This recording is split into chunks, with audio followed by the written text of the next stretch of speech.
Hi, and welcome to day one, year one of Nothing to Novel, where I am trying to go through the entire noveling process from beginning to end. So I sat down today at my writing space wanting to come up with a story idea, had no idea where to begin. So I just started journaling by hand. I don't know why that helps.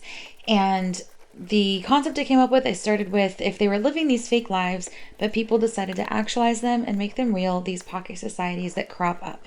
And from there, I just started thinking through who would live in these societies, what kind of issues would come up from the existence of these things, like wars between the two, people not agreeing with how they want to run their own pocket society, ones that are inspired by fiction, ones that are inspired by real history, and what kinds of issues that brings up for potential characters in terms of like recreating history on purpose. So this kind of is tied to a concept I've done in the past, and I think that's why I was able to attach to it or identify with it really quickly and get engaged and passionate about it. So I journaled by hand until I felt like I could go to the typing process, meaning I'm having more ideas than I can handwrite at the moment. So I jump on over there. I light my candles, of course, for my writing ambiance. And I ended the journal with a family with a boy who agreed to do the same, but he was older. He could remember no matter how hard they tried to retell him and change the truth, he would still ask questions. So that's where I left off with the concept by hand, and I just jumped straight in, typing where it would continue from there. So what's going on with this boy and the other characters that are going to be surrounding him. Whew. So that's a lot of information for the first minute and a half. From here, I mean, it sounds really lame to say I just started writing, but that truthfully is what happened. I just started writing, and I wasn't ready at this point to start doing the manuscript because I didn't even know who my characters were or what was going to happen. At this point, I did think that the boy and the girl I was writing about, I thought they were going to be ancestors to the main characters, and I'm still not fully decided on whether they're the main or the ancestors. So I just started essentially continuing my writing journal here in the Word document where I'm just kind of talking to myself and exploring different avenues and talking through, what kind of lives could be lived in this kind of world. What kind of problems naturally come up. And here I'm just researching different Victorian names since I decided on placing the main character so far in the Victorian era. So just researching, someone in there is named after Harry Potter, but they changed his name. He was named Granger. His parents were Harry Potter fans. And then when they decided to join this pocket society that was, right now it's Victorian based as well. I don't know if he belonged to a different pocket society, but they changed his name from Granger to Alvin because they hear of Acadia, who is the perfect Victorian daughter, that these two women they idealized Victorian life, and so they wanted to have this daughter, and when she became of age to start asking questions about the world, they decided they weren't going to tell her that she lived in basically like a fan fictiony world. She doesn't know that modern life exists beyond these Victorian walls that they've recreated.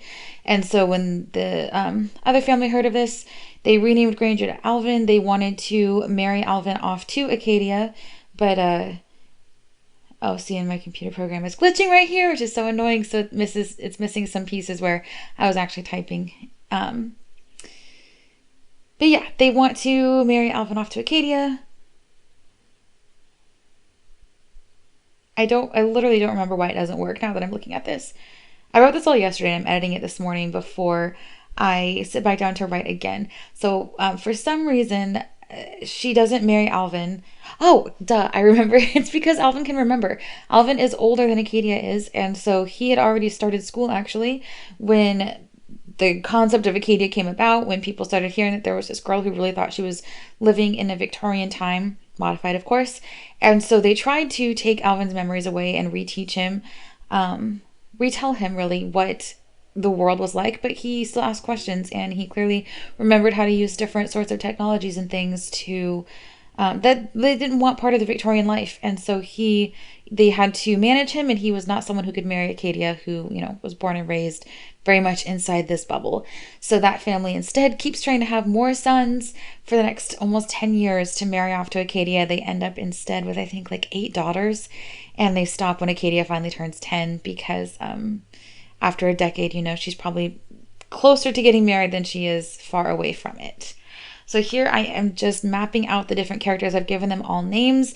And now I'm making this chart because I need to know how old they were when Acadia was moved into this like bubble society of Victorian times, and then how old they're going to be present day. The story doesn't take place necessarily in 2021. I am just using that as a gauge, I guess, that if today is the day that the story starts, that helps me figure out and lay out, how old are they going to be in the future? What years do these things happen? And when I sat down starting to write, I told myself that I really did not want to write anything that required research or world building because that can feel really overwhelming to myself. And what did I do? I wrote a story that requires a lot of world building and research.